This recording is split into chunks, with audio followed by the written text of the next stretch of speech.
star studio Tekari खचिया गेहूं काटेली गेहूं काटेली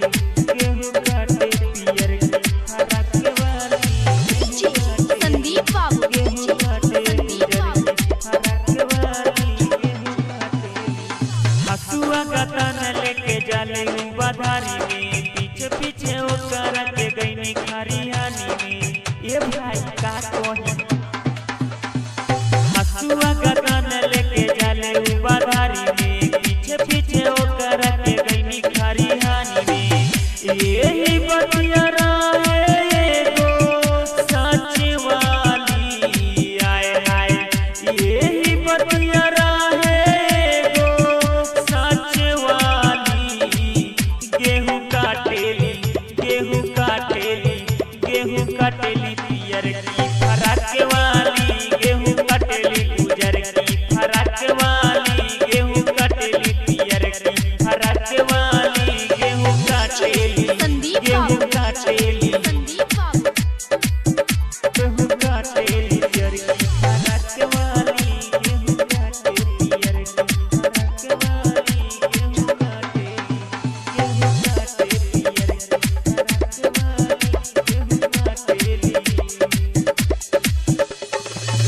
ओढ़नी में बनले बिया आम के चटनिया लोटावा में ले ले बिया पिए खाती पानिया पिए खाती पानिया ओढ़नी में बनले बिया आम के चटनिया लोटावा में ले ले बिया पिए खाती पानिया सतुआ पियाज खाले उता सानी सानी सतुआ पियाज खाले उता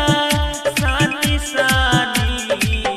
गेहूं काटेली गेहूं काटेली गेहूं काटेली पियर की फराक वाली गेहूं काटेली ललकी फराक वाली गेहूं काटेली गुजर की फराक वाली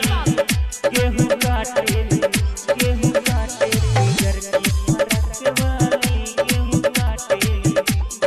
गेहूं काटे पियर की फराक वाली गेहूं काटे पियर की फराक वाली रोहित राजा ओकरा फेरा में लागल देख के रूपवा ओकर भइल बाटे पागल भइल बाटे पागल सोनू राजा ओकरा के फेरा में लागल देख के रूपवा ओकर भइल बाटे पागल रीते से पिंटू काहे बात हई जांच वाली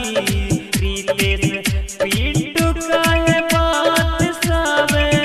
जांच वाली गेहूं काटेली आकाश अलबेला संगे गेहूं काटेली पियर की फराक वाली गेहूं काटेली पियर की फराक वाली गेहूं काटेली